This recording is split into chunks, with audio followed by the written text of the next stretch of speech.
Perfecto. Como ustedes ven, pueden ver, por supuesto, todos los capítulos del libro del conductor que estudiamos todos los días. Y, por supuesto, hoy día nos encontramos en los principios de la conducción, que corresponde a la sesión número 2. Les recuerdo a todos y a todas el método de estudio en Práctica Test. Realicen muchos test. Recuerden que ahí está la clave. Mientras más test realicen, mejor preparados van a estar, por supuesto, para poder rendir un buen examen teórico. Muy bien. Tenemos también, lean el libro, vayan leyéndolo capítulo por capítulo. Y por supuesto, léanlo de manera pausada. No es necesario leer el libro de una sola vez. Recuerden que tenemos que leerlo de manera pausada para poder comprenderlo. Y por supuesto, participen de las clases, ya que es en las clases donde se aclaran, por supuesto, todo aquello que no entendemos en la lectura. Muy bien. Perfecto. Comenzamos entonces. Sesión número 2, los principios de la conducción. Buenas noches a todas las personas que ya van llegando. Buenas noches, Bélgica. Buenas noches, Rose. Bienvenidas. Sesión número 2, los principios de la conducción. Un minuto, por favor. Se ve un poco borrosa la cámara. Buenas noches, Keiber. Por ahí. Perfecto. Por acá tenemos, a ver, un minuto. A ver.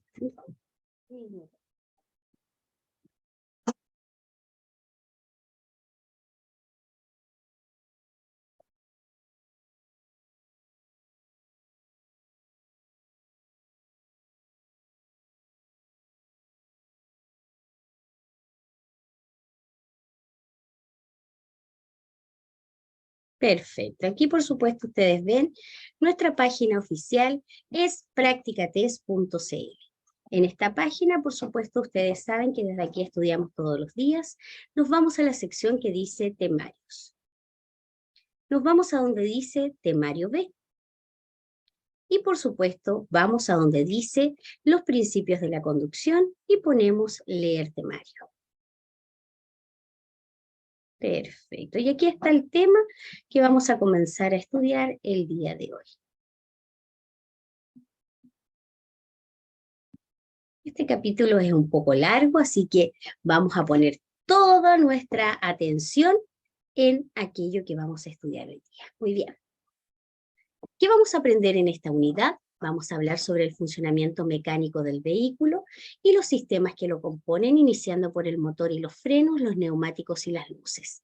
También trataremos otros factores presentes en la conducción, como la distancia de detención y reacción, además de los elementos de seguridad pasiva y activa. El funcionamiento del automóvil. Vamos a partir primeramente por el motor. Un minuto, por favor. Claro que sí.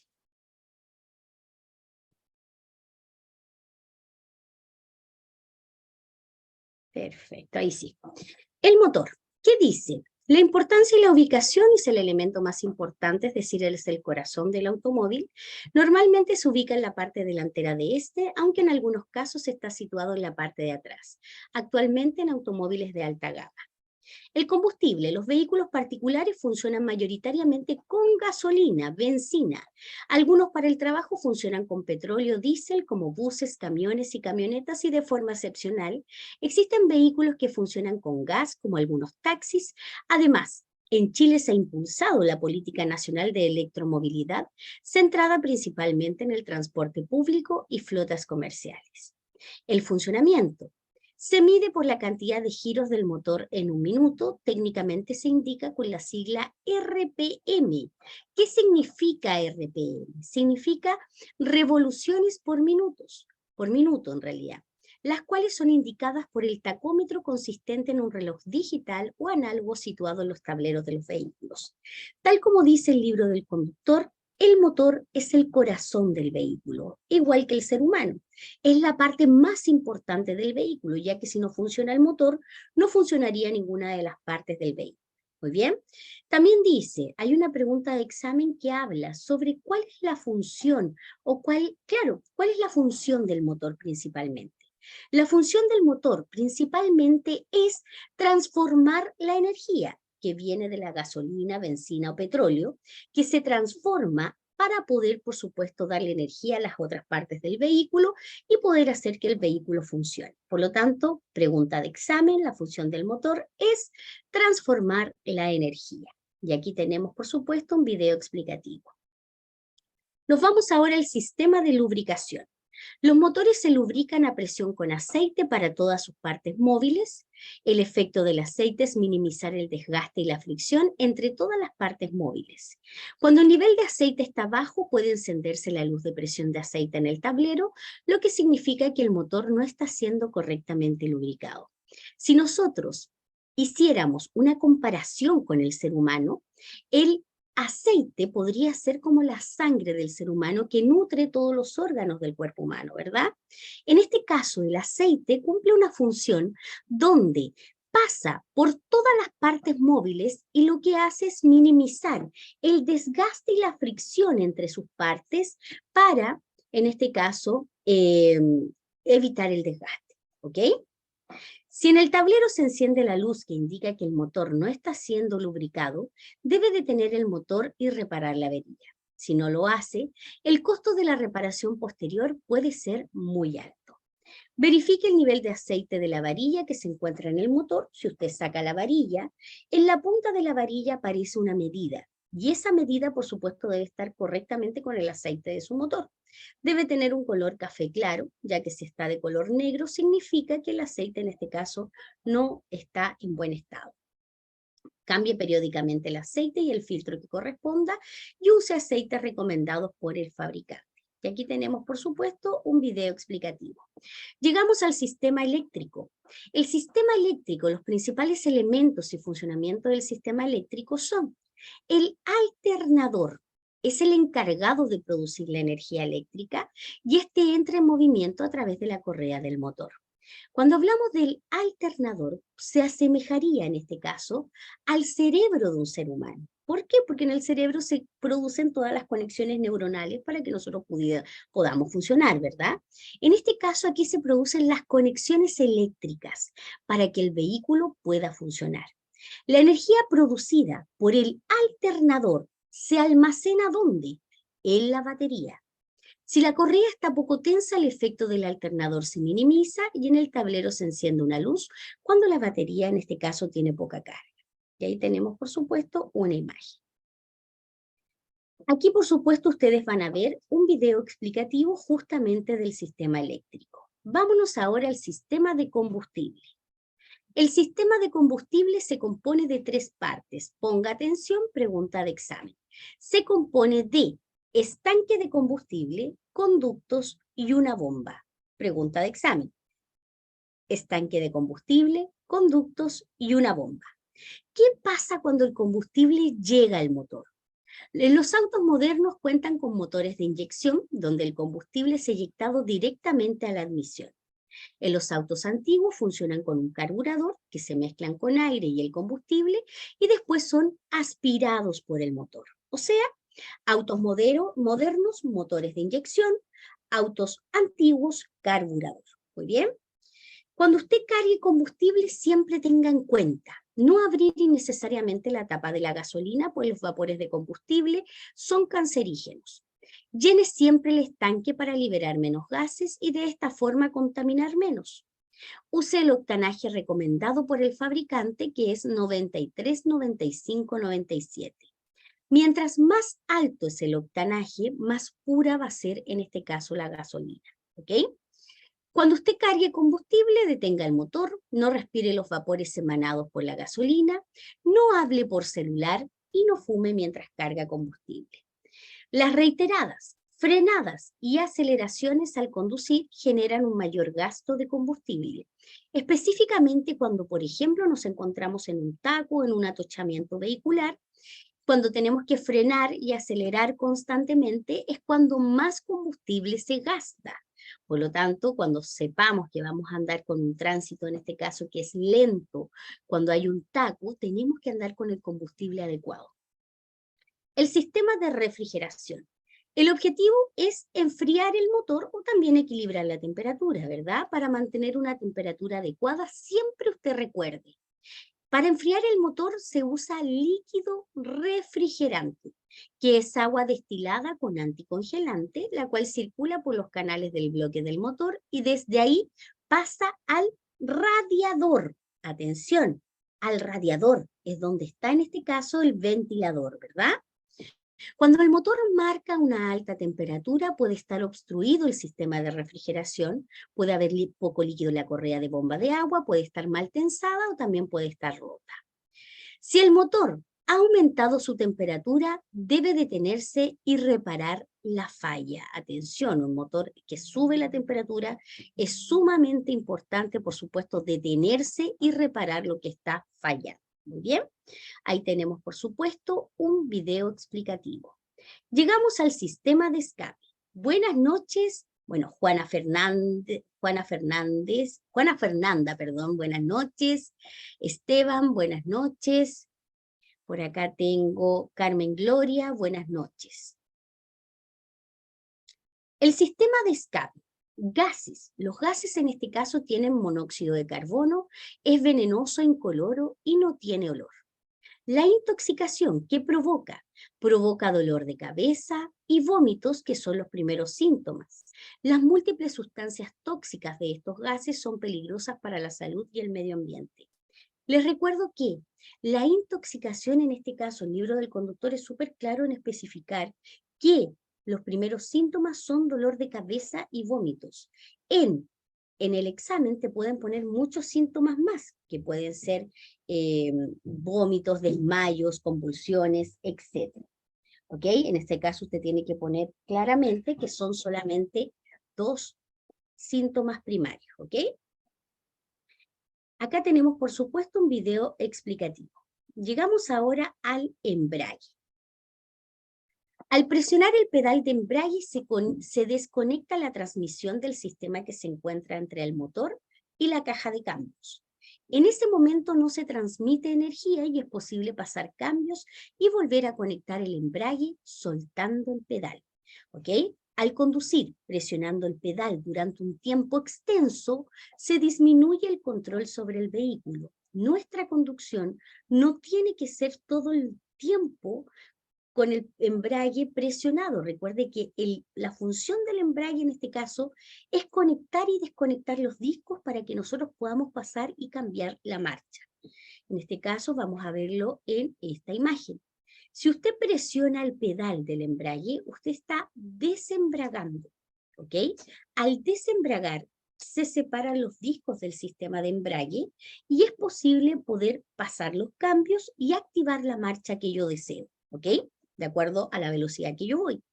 Cuando yo suelto el pedal, estoy realizando la acción de embragar.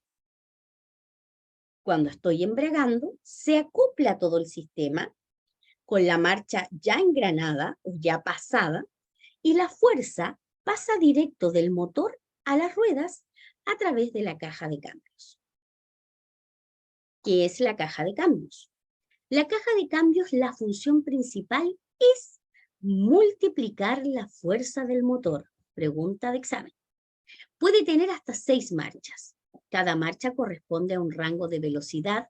Manejar a la velocidad adecuada a la marcha también contamina menos y usted también ahorra combustible, ya que en este caso no fuerza así necesariamente el motor. Muy bien. Ahí tenemos, por supuesto, un video explicativo. Vámonos a, en este caso, llegamos a la suspensión y la amortiguación. Se encargan del contacto de los neumáticos con la calzada para proporcionar estabilidad y confort al conducir. Permiten minimizar el impacto de las irregularidades de la superficie de las calles y gran parte de la seguridad activa se apoya en estos dos sistemas. Atención, aquí vamos a diferenciar qué es la seguridad activa y qué es la seguridad pasiva. Primero, la seguridad activa Son todos los mecanismos que tiene el vehículo que me permiten conducir de manera segura. Por ejemplo, los neumáticos, los frenos, la suspensión y la amortiguación, todo aquello que me permite conducir de manera segura en todo el transcurso de la conducción. ¿Ok? Por eso se llaman elementos de seguridad activa, porque están activos todo el momento. ¿Ok? Lo que es los elementos de seguridad pasiva, al contrario, solamente se activan en aquellos momentos que yo necesito una seguridad para poder atender una emergencia. Por ejemplo, una frenada brusca, un siniestro, un choque, una colisión, ¿ok? En este caso estamos hablando del cinturón de seguridad, estamos hablando del airbag, estamos hablando del apoyacabezas, todos esos elementos que actúan cuando yo necesito que haya esta seguridad pasiva, ¿ok? Esa es la diferencia, ¿muy bien? Esa es la diferencia. Por lo tanto, la seguridad activa, repito, son todos los elementos que proporcionan seguridad de manera activa. Y la seguridad pasiva son todos aquellos elementos que yo necesito que actúen en caso de emergencia. ¿Muy bien? Perfecto. Buenas noches, ¿cómo una seguridad personal? Claro que sí, Carmen Gloria, algo así. Vamos a ver, los peligros y consecuencias de los amortiguadores en malas condiciones. Cuando hablamos de los amortiguadores, son estos elementos que de alguna forma hacen que, a ver, los amortiguadores tienen por función absorber la energía. ¿Qué significa eso? Que al absorber la energía, por ejemplo, miren, pasa mucho que cuando uno conduce, vas conduciendo súper bien, y a veces te encuentras con algunos hoyos que no viste, o te encuentras con un lomo de toro que no estaba pintado y no lo viste, y por lo tanto al pasar el lomo de toro tu vehículo salta y por supuesto te mueves más de lo normal, pero no pierdes el control del vehículo. ¿Ya? ¿Y eso por qué no se pierde el control? Porque por supuesto ahí actúa la suspensión y la amortiguación. Entonces los amortiguadores que hacen es absorber esa energía de ese impacto para que no pierdas el control del vehículo. Esa es la función del amortiguador. Atención que son preguntas de examen. ¿Cuáles son los peligros y consecuencias de los amortiguadores en malas condiciones? El automóvil, primero que todo, no posee estabilidad, especialmente en curvas con viento lateral o al circular sobre una superficie con agua aumenta el riesgo de aquaplaning. Mayor es la distancia de frenado, sobre todo en calles irregulares o mojadas. Si además el vehículo tiene ABS, este sistema va a perder efectividad. Va a provocar averías con mayor frecuencia en otros elementos del vehículo, ya que el vehículo al saltar y no tener los amortiguadores en buen estado, por supuesto que se van a dañar también otras piezas. Menos confort en la conducción. Esto puede provocar la fatiga del conductor. ¿Qué quiere decir? Que un amortiguador en mal estado va a sonar mucho, por lo tanto uno se va a desconcentrar también en la conducción. Muy bien, ahí tenemos por supuesto un video explicativo. Vámonos a los frenos. Los frenos también son parte de la seguridad activa, ¿ok? Reducen la velocidad del vehículo y lo detienen para evitar siniestros. Es vital supervisar y mantenerlos en perfecto estado. Es importante aprender a utilizar los frenos de forma correcta en situaciones de peligro, tomando en cuenta las características también de su vehículo y teniendo claro si cuenta o no cuenta con frenos ABS. ¿Qué son los frenos ABS? Son los frenos antibloqueo. En este caso, si usted no tiene ABS y tiene que frenar de emergencia, ¿qué va a suceder? En este caso, se van a bloquear las ruedas y el vehículo va a comenzar a patinar y va a empezar a sonar y es muy probable que empiece a, eh, a perder el control del vehículo. ¿Okay? En cambio, con los frenos ABS no se bloquean las ruedas, por eso se llaman frenos antibloqueo y te permite mantener el control del vehículo. Frenada intempestiva. Si usted llega a frenar de golpe por el pánico de una situación peligrosa, los frenos ABS permiten continuar controlando la dirección del vehículo, ventaja que disminuye a altas velocidades. Los vehículos tienen dos sistemas de frenos independientes. Atención, el que ya conocemos, el pedal de freno, que actúa sobre las 4 ruedas y comúnmente es hidráulico, y también tenemos el freno de mano, que es mecánico y normalmente funciona en las ruedas traseras. Siempre es importante que usted controle en su vehículo el nivel de líquido de los frenos.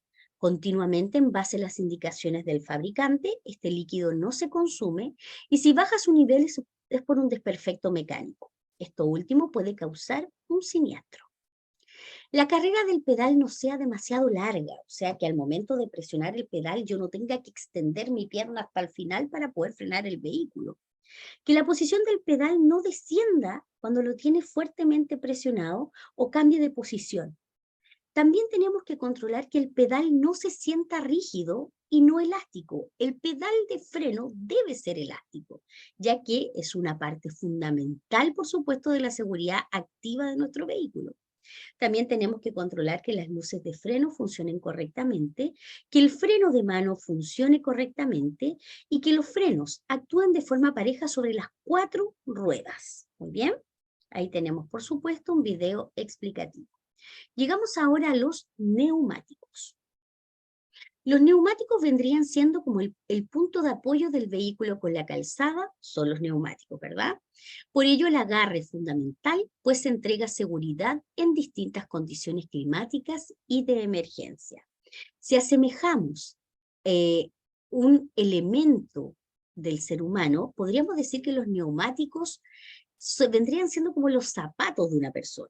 ¿Okay? Una persona que tiene zapatos incómodos o en mal estado, por supuesto, no vas a tener la comodidad al poder desplazarte. En este caso, los neumáticos es algo completamente similar, ya que tenemos que tener los neumáticos en buen estado para que cumplan la función de seguridad para la cual están. Los neumáticos también son parte de la seguridad activa del vehículo.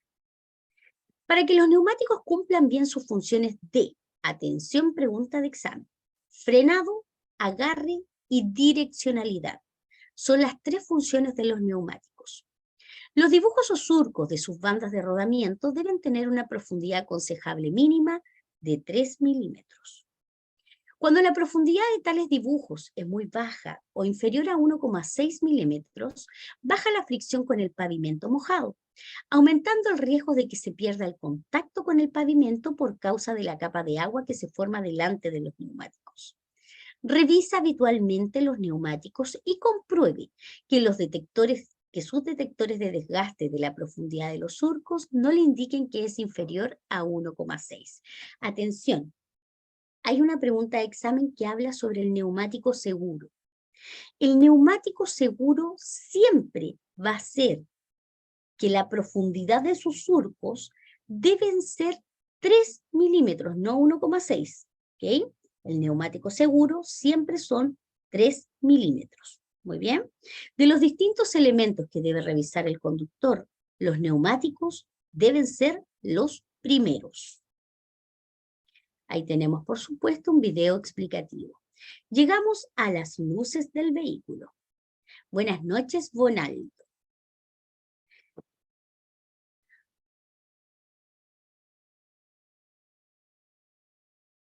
Sebastián, me dice entonces la profundidad puede ser de 1,6 a 3. Mira, el libro del conductor dice que 1,6 ya está con un desgaste, pero no puede ser inferior a 1,6. Pero cuando te preguntan en el examen cuál es la condición de un neumático seguro, son 3 milímetros, no es 1,6. ¿Ok? Así que, mira, voy a volver, Sebastián. Dice, cuando la profundidad de tales dibujos es muy baja, inferior a 1,6, baja la fricción del pavimento, o sea, ya no es un neumático seguro por ningún lado. Y cuando es 1,6, ya no es un neumático seguro, ¿ok? Por lo tanto, dice acá, revisa habitualmente los detectores de desgaste de la profundidad de los surcos, no le indiquen que está inferior a 1,6, ¿ok? Usted podría tener, no sé, acá dice claramente el libro del conductor, usted puede tener más de 1,6 y entre 3 milímetros, la verdad es que podría ser un neumático aceptable, pero no es un neumático seguro, ¿ok? Ahí hay 2 condiciones distintas, un neumático aceptable y un neumático que no es un neumático seguro, que es lo que te preguntan justamente en el examen, ¿ok? Las luces. Las luces exteriores de los vehículos tienen doble propósito. lograr conducir en la oscuridad o cuando la visibilidad sea reducida y ser visto por los automovilistas para advertirles de diversas situaciones y maniobras. ¿Qué pasa con las luces? Vamos a ver cuáles son las luces que usted tiene que tener por normativa. Dice así, primero usted tiene que tener 2 focos que proyectan luces altas y bajas que pueden ser de color blanco o amarillo. También debe tener 2 luces intermitentes que deben ser de color naranjo. 2 luces de estacionamiento, que es el primer clic de la palanquita de las luces, ¿ok? Y debe tener, por supuesto, neblineros que son opcionales, que son de color blanco. En la parte trasera del vehículo, usted debe tener 3 luces de freno que son de color rojo, 2 luces intermitentes que son de color naranjo, 2 luces de retroceso que son de color blanco y una luz placa patente que es de color blanco. También debe tener 2 luces rojas fijas que es de color rojo. Todo esto son las luces por normativa legal. Aquí nos dice claramente todas las luces que uno ve, no sé, de color violeta, verde, fluorescente. Por supuesto, eso no está bajo la normativa legal y por supuesto los vehículos que utilizan ese tipo de luces, por supuesto que se exponen también a una multa, ¿ok? Ahí tenemos, por supuesto, un video explicativo y otro video explicativo. Llegamos ahora a los espejos. Permiten al conductor ver el tráfico que circula detrás de él y a la derecha y a la izquierda del vehículo. La mayoría de los espejos laterales son convexos, por lo que las imágenes se visualizan más lejanas de lo que están en realidad. Los puntos ciegos o ángulos muertos corresponden al espacio de conducción no visible para el conductor en los espejos. Muy bien, acá dice claramente que los espejos laterales son convexos, lo que hace que no veamos correctamente la distancia a la que podría venir un vehículo. ¿Cómo me aseguro de la distancia? Mirando por el espejo retrovisor, ¿ok? Me aseguro viendo por el espejo retrovisor. Pero ojo, también tenemos puntos ciegos o ángulos muertos. ¿A qué se refiere con eso? Los puntos ciegos o ángulos muertos es un momento de la conducción en donde no vemos al vehículo que va al costado de nosotros. ¿En qué situación podría pasar algo así? Mira, imagínate, tú vas conduciendo, miraste por los espejos, te diste cuenta, miraste por los espejos laterales, el espejo retrovisor y te diste cuenta que atrás tuyo no viene nadie. Comienzas a señalizar, porque te vas a cambiar de pista, hacia la izquierda. Entonces comienzas a señalizar con el tiempo adecuado y comienzas a señalizar y en el momento que comienzas a ejecutar la maniobra, justo un vehículo te toca la bocina, pip, pip, pip, te toca la bocina y tú miras hacia el lado y te das cuenta que venía un vehículo al lado tuyo que nunca viste por los espejos. Eso se llama punto ciego, ¿ok? Créame que pasa bastante y hay que tener mucho cuidado. ¿Cómo me puedo asegurar de que no me pase? ¿Ok? Si voy a ejecutar una maniobra así. ¿Ok? Miro por los espejos, señalizo, y cuando voy a ejecutar la maniobra, además, tengo que girar el cuello y mirar si es que no viene nadie, con mucha seguridad, por supuesto. El girar el cuello y mirar es 1 milisegundo, ¿ok? Tenemos que asegurarnos que la maniobra, en este caso, no me vaya a traicionar el punto ciego. ¿Muy bien? Ahí está, por supuesto, el video explicativo. Llegamos al siguiente tema que trae este capítulo, que habla sobre la energía y las leyes físicas. La energía del movimiento, en este caso, se llama fuerza de inercia. La fuerza de inercia provoca que el vehículo, acercándose a una curva, mantenga una trayectoria en línea recta. A través del volante, usted puede controlar la dirección. Sin embargo, a altas velocidades esto se complica y podría perder fricción saliéndose de la vía.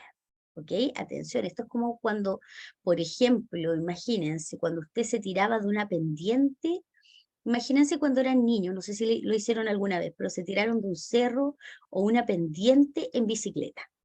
Y cuando venías a toda velocidad o necesitabas doblar o parar, venías a tanta velocidad que generalmente te caías. ¿ok? Porque al momento de doblar, la misma fuerza de inercia te sacaba de la pista y uno se caía, ¿ok? A eso se refiere. Con los vehículos pasa algo similar. Si usted va a mucha velocidad y va a tomar una curva, es muy probable que la fuerza de inercia, en este caso, te saque de la pista, ¿ok?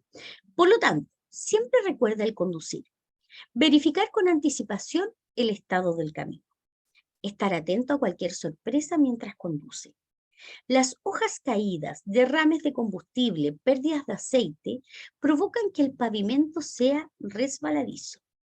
Baje la velocidad, con anticipación antes de la curva, y acelere suave a la salida de la curva.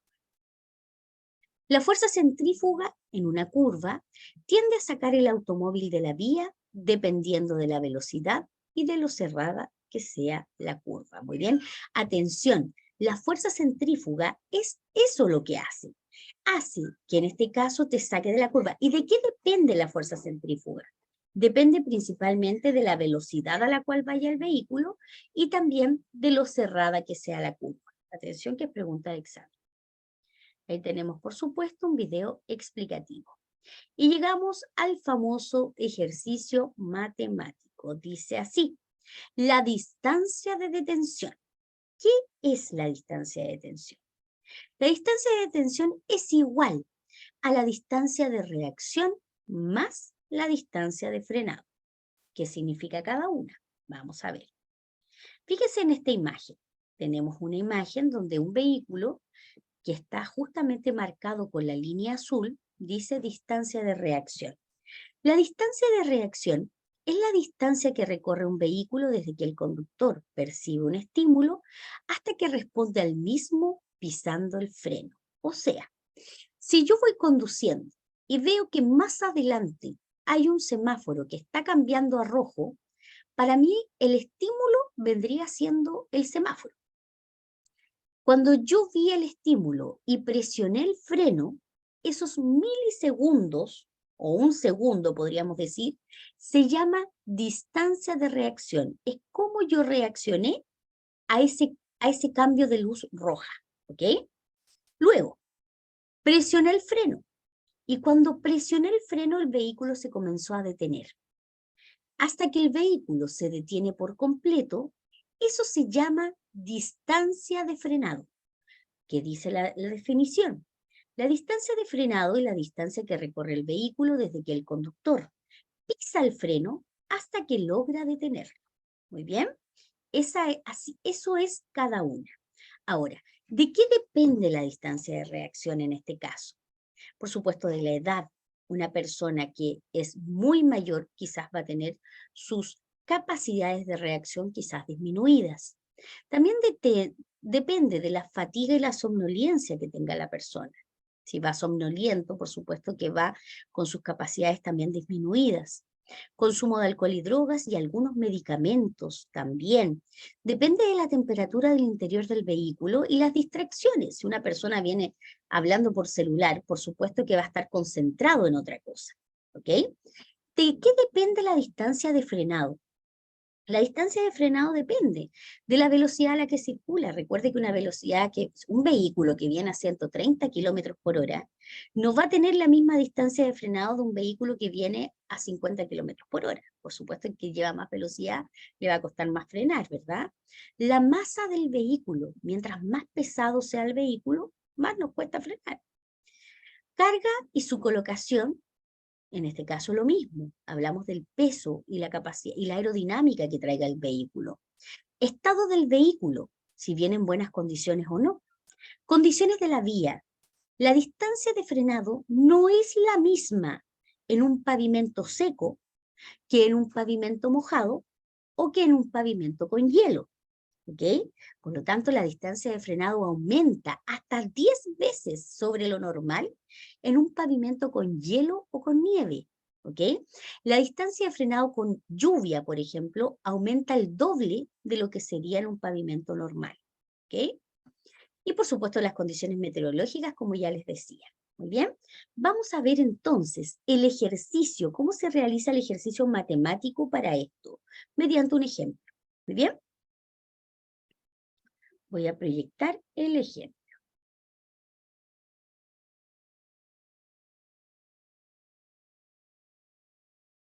El ejercicio en el examen se te puede presentar de esta manera, tal como lo estamos viendo acá.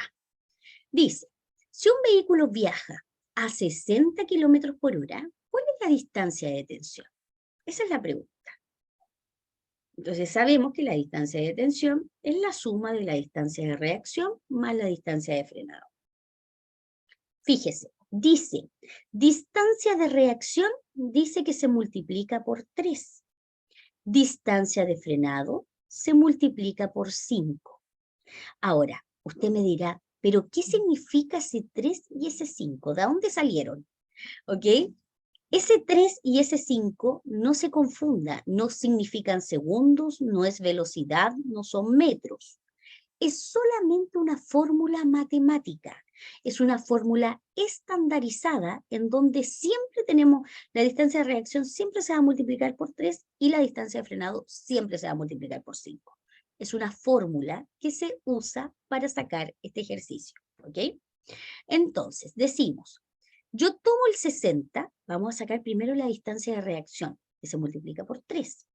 Yo tomo el 60, pero el 60 es un número entero, ¿ya? Por lo tanto, voy a tomar el 60 y voy a sacar el 0. Y usted me dirá, ¿pero por qué saca el 0? Porque así es la fórmula. Ahora podría ser 80 y le saco el 0 y me quedo con el 8. Podría ser 110, le saco el 0 y me quedo con el 11, ¿ok? Podría ser, si usted me dice, pero si dice 65 kilómetros por hora. Ok, en ese caso trate de aproximarle un número entero. Puede hacer el cálculo con 70 como por 60, ¿ok? Traten de aproximarle un número entero para que se queden con un número.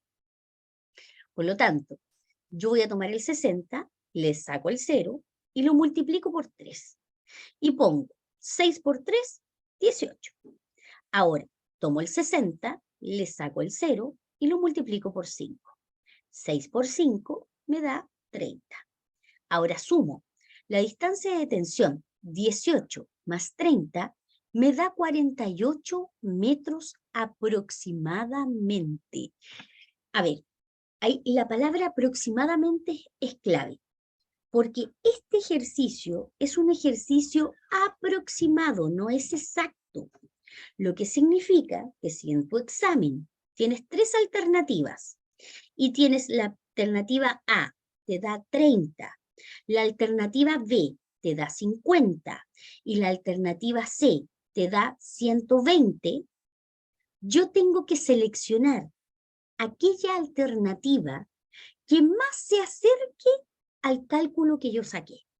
En este caso, si tengo 3 alternativas, que es 30, 50 y 120, tengo que marcar la alternativa 50, porque 50 está más cerca de 48, ¿ok?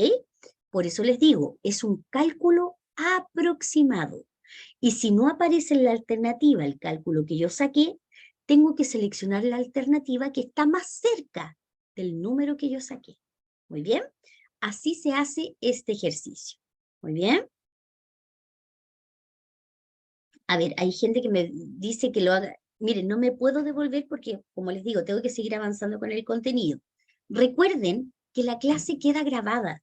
Por lo tanto, ustedes mañana o más ratito, mañana aparece la clase, pueden revisar nuevamente la clase y revisar cómo hicimos este cálculo. ¿Ok?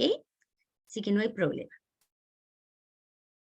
Lo entendí, profe, por primera vez. No, gracias. Qué bueno, Catalina, qué bueno. Mira, traté de explicarlo con las palabras más fáciles, pero como les digo, traten de comprender que esto es un ejercicio aproximado, ¿ok? Así que qué bueno que lo entendiste, Catalina, y espero que los demás también lo hayan entendido. Bonaldo, si tienes dudas, revisa la grabación para que puedas después revisar nuevamente el ejercicio. Muy bien. Ok, continuemos, ya que todavía nos queda materia, así que no me puedo detener en el ejercicio, ¿ok? Porque si no, se nos va a acabar el tiempo. Perfecto, excelente, explicado 10 de 10, dice, gracias, autos. Igual, ya lo entendí, me costó al principio, pero ahora sí lo entendí. Qué bueno, Juana Fernanda. Esa es la idea. La idea es que lo puedan comprender. Muy bien. Entonces, quedamos claros con la distancia de tensión. Aquí aparecen algunos ejercicios algunos ejercicios. Acá, miren, hay un video del profesor Jaime que también explica lo mismo que les acabo de explicar con otro ejemplo. Así que para que lo tengan claro, que lo pueden revisar, por supuesto, en nuestra página. Muy bien. Ok, llegamos al último contenido de este tema, de este capítulo, perdón, que habla sobre los elementos de seguridad pasiva. Mari, reacción por 3, frenado por 5, totales se suman. Tal cual, Mari. Eso es todo. Eso es todo, Mari. Elementos de seguridad pasiva. Corresponden a los sistemas que aminoran las consecuencias de un siniestro provocado por dificultades con la seguridad activa, como los frenos y neumáticos. Algunos elementos de seguridad pasiva son el cinturón de seguridad, los airbags y los apoyacabezas. Muy bien, como ya les decía, son todos aquellos elementos que nos sirven para poder atender alguna emergencia o cuando nos vemos con algún problema con la seguridad activa. ¿Ok? Así que para eso nos sirven los elementos de seguridad pasiva. Vámonos con el primero que habla sobre el cinturón de seguridad. Toda persona que esté al interior del vehículo debe llevar su cinturón de seguridad de forma individual. Los cinturones son obligatorios en los asientos traseros desde el año 2002 en adelante. Atención, pregunta de examen. Desde el año 2002 son obligatorios los cinturones de seguridad en los asientos traseros. Un choque a 50 km por hora es como tirarse sin seguridad a un piso 4. Un choque a 70 km por hora es como tirarse sin seguridad desde un piso 7. Utilice cinturón de seguridad. Este disminuye las muertes en siniestros de tránsito, además proporcionan mejor control y contribuyen a reducir el cansancio. El pasajero que se ve impulsado hacia adelante desde el asiento trasero no solo se lesiona a sí mismo, sino que también puede lesionar al conductor o a quien viaja en el asiento delantero. Recuerde, utilizar el cinturón de forma correcta, ya que de esta forma cumplirá la función en un 100%. El uso correcto es banda torácica, cruza desde el punto superior del hombro hasta la cadera. Banda abdominal, entre dos puntos inferiores de fijación, que es la banda que está abajo, ¿verdad? Y una vez abrochado, debemos estirarlo ligeramente hacia arriba para que quede bien ceñido a su cuerpo. Importante, cuando sufra un siniestro, debe cambiar los cinturones de seguridad. Aquí tenemos, por supuesto, un video explicativo. Llegamos ahora al airbag. El airbag es una bolsa de aire que se activa automáticamente ante un impacto fuerte y tarda milisegundos en inflarse y desinflarse. Reduce los riesgos que se produzcan daños cervicales, ingreso de vidrios en los ojos y evita golpes contra el volante y tableros. No son eficaces si no se utilizan con el cinturón de seguridad. Mucha atención con aquello. Al producirse un siniestro, la bolsa se activa a una velocidad de 300 km por hora y si no lleva el cinturón de seguridad y el airbag se activa, puede provocar daños muy graves. Los airbags, en este caso, disminuyen la probabilidad de muerte. Se ha considerado que el uso de airbag frontal en conjunto con el cinturón de seguridad puede llegar a bajar en un 20% la probabilidad de sufrir lesiones mortales. Después de un siniestro, se deberá reemplazar el sistema de airbag aunque no se haya abierto. Atención, después de un siniestro, estamos hablando después de un accidente. Después de un accidente, si no se abrió el airbag, la verdad es que hay que reemplazarlo de igual manera. Al igual que el cinturón de seguridad. ¿Por qué? Porque ya cumplieron su función. Por lo tanto, como ya cumplieron su función, y si no lo cambio, en una emergencia, podrían no funcionar de la manera correcta. Por eso hay que cambiarlos. ¿Ok? Para evitar riesgos y obtener los máximos beneficios de este sistema, debe recordar siempre: nunca instale una silla de seguridad infantil en el asiento delantero si existe airbag de copiloto. Al encender la luz de airbag en el tablero de forma permanente, revise el sistema con un técnico. Recuerde que hay diferentes tipos de airbag, frontales, cortinas, de cabeza e inteligentes. Recuerde informarse sobre los airbags cuando conduzca el vehículo. Y ahí tenemos, por supuesto, un video explicativo. Y llegamos al tercer elemento de seguridad pasiva, los apoyacabezas. Su función es evitar daños cervicales cuando se es impactado por atrás. La regulación, la posición debe ser regulada para cada conductor o pasajero y se deben regular tanto los apoyacabezas delanteros como los traseros. Los apoyacabezas deben estar regulados de manera de aumentar su contribución a la seguridad de cada persona en caso de impacto posterior. La posición menos efectiva. Es importante que no se utilicen en la parte más baja, o sea, en la zona cervical, en el cuello, ¿ok? Pues es la menos efectiva, ya que el efecto latigazo del cuello, por supuesto que puede provocar una lesión bastante grave. La altura del apoyacabezas siempre debe estar situado en la parte superior de la cabeza y siempre debe quedar a la altura de los ojos. Pregunta de examen. Y la distancia respecto de la cabeza debe ser la más baja posible y nunca mayor a 4 centímetros entre el apoyacabezas y, por supuesto, la cabeza de la persona. Muy bien, ahí tenemos, por supuesto, un video explicativo. Muy bien, queridos estudiantes, hemos llegado ya al final de este capítulo. Aquí está la normativa legal. Acá tenemos un video de apoyo y otro video de apoyo del profesor David y, por supuesto, el test de la unidad. Vamos a las preguntas del capítulo. Ustedes me responden en el chat la respuesta que ustedes consideren que es correcta. Muy bien, vamos a ver. Primera pregunta. El líquido refrigerante pasa por los canales alrededor del motor. ¿Hacia dónde? Recuerden que el líquido refrigerante es para bajar, en este caso, la temperatura del motor. ¿Ok? Entonces pasa alrededor del motor. ¿Hacia dónde? A, el alternador. B, el radiador. C, el carburador.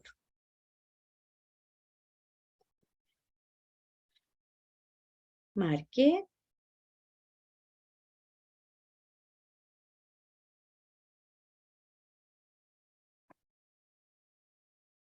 Marque su respuesta. Ustedes me dicen.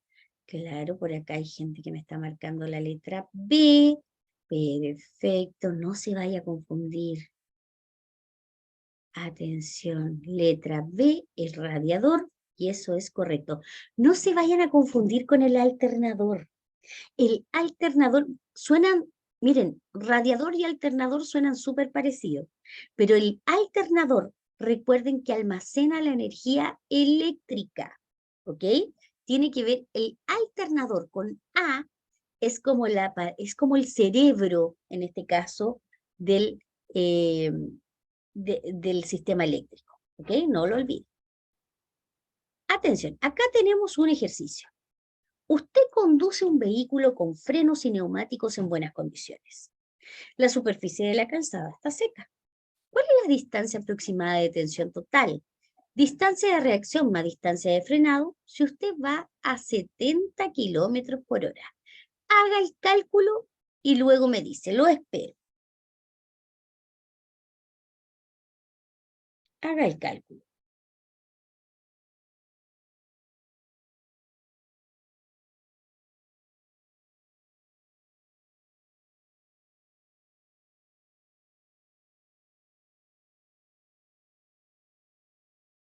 Haga el cálculo.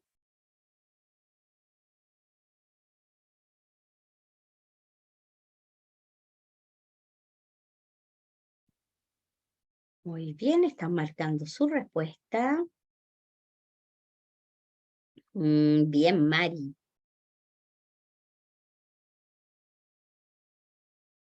Perfecto, súper. Claro que sí. Miren, aquí está justo lo que yo les contaba cuando les estaba explicando. Ustedes me dicen que es la letra D. Dice unos 50 metros y eso es súper correcto. Aunque sabemos que el ejercicio no da el número exacto, no da 50, da 56. Por lo tanto, como da 56, tengo que buscar la alternativa que más se acerque al número que yo saqué. Muy bien, y aquí está el ejemplo perfecto. Muy bien, siguiente pregunta. ¿Cuál de las siguientes afirmaciones es verdadera con respecto al uso del cinturón de seguridad? A. Para quienes viajan en el asiento trasero de un automóvil, el cinturón de seguridad no les presta utilidad. B.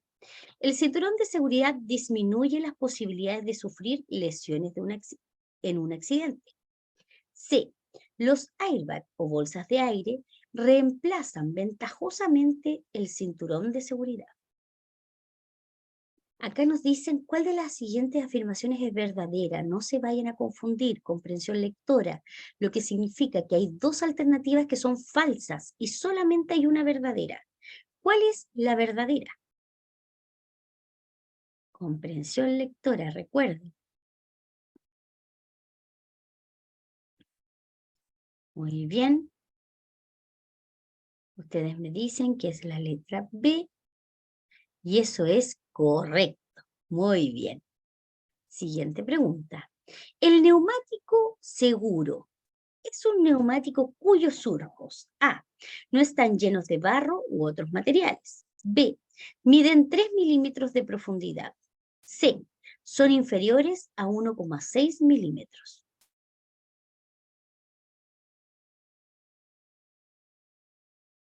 Vamos que se puede, Catalina. Vamos, Chile. Claro que sí, vamos, sin equivocarse, vamos, ustedes pueden. Comprensión lectora, vamos que se puede. Muy bien, ustedes me están marcando la letra B. Yo voy a marcar también la letra B y me dicen, miden 3 milímetros de profundidad y eso es súper correcto. Muy bien, siguiente pregunta. La magnitud de la fuerza centrífuga depende de, indirectamente, de la velocidad y de lo pronunciada que sea la curva. Indirectamente, de la velocidad y de lo cerrada que sea la curva. C. Directamente, de la velocidad y de lo cerrada que sea la curva.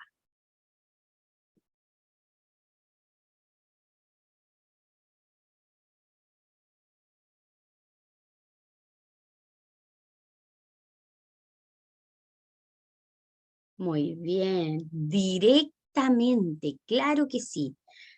Fíjense que las dos alternativas primeras parten diciendo que es indirectamente, y no es así, ya que es directamente de la velocidad y lo cerrada que sea la curva. Muy bien. Última pregunta de hoy. Dice así, la función del embrague es A. Frenar el motor del vehículo. B. Darle fuerza al motor del vehículo. C. Conectar y desconectar la fuerza del motor a la caja de velocidades.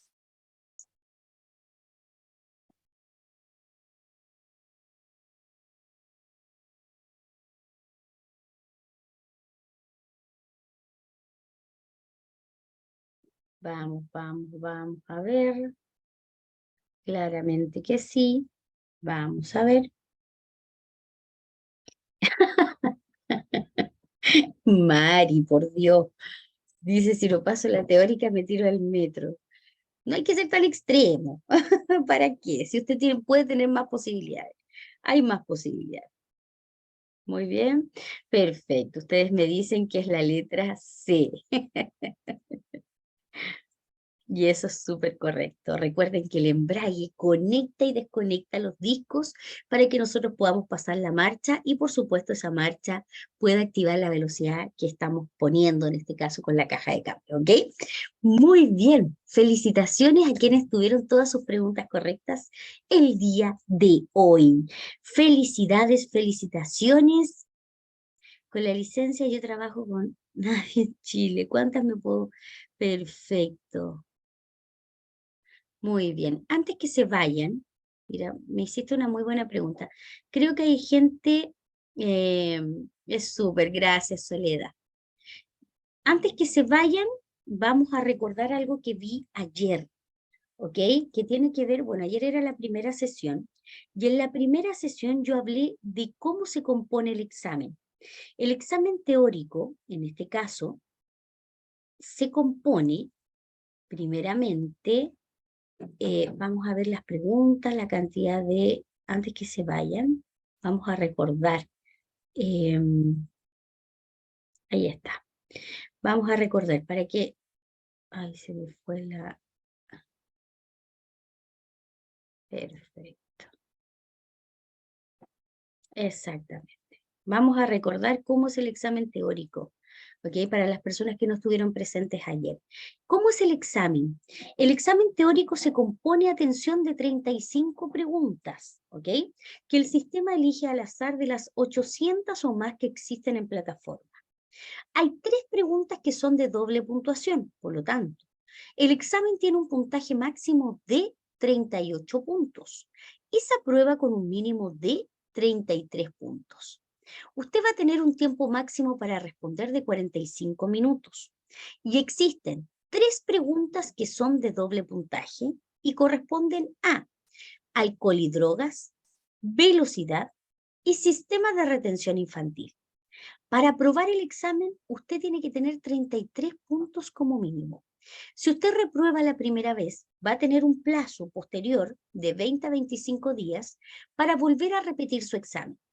Pero si ya falla la segunda vez, usted ya tiene que comenzar a hacer todo el trámite de nuevo, lo que significa que tiene que volver a pagar la licencia, el examen, tiene que volver a pedir hora y tiene que volver a comenzar nuevamente. Generalmente esa tercera vez te, entre comillas, como que te castigan con un tiempo más extenso, que puede ser de 3 a 6 meses, ¿ok? Para volver a repetir el examen por tercera vez. Muy bien. Perfecto, queridos estudiantes de Práctica Test. Hemos llegado en qué, Sebastián, en qué afecta el combustible 93, 95 y 97, Sebastián. Esos son los números. Más que afecta, Sebastián, eso es libre de cada conductor, ¿ok? Se dice que la gasolina, en este caso de 97 octanos, es una gasolina más pura, ¿ok? Que tiene menos elementos que pueden dañar tu vehículo. En cambio, la de 93 podría tener algunos componentes que el día de mañana pueden terminar dañando tu vehículo. Pero generalmente hay gente que la verdad es que funcionan siempre con 93 octanos y no han tenido problemas. ¿Ok? Muy bien. Profe, mi duda, la modalidad del examen en la MUNI, ¿es tipo test como los que acabamos de responder o escrito? Eso en un computador, ¿ok? Carmen Gloria, te van a poner frente a un computador y es justamente como acabamos de responder ahora. Y usted va a ir marcando, por supuesto, las alternativas de su examen y cuando usted finaliza el examen, inmediatamente aparece si aprobaste o no aprobaste, ¿ok? Nos vemos mañana. Mañana nos toca el tema de convivencia vial. El tema de mañana es súper cortito, así que les recomiendo, si pueden durante el día, leer el capítulo para que en la noche nos encontremos, por supuesto, aclarando muchas, muchas dudas, ¿ok? Cariños para todos, que mañana tengan un excelente día. Nos vemos mañana. Chao, chao, hasta mañana.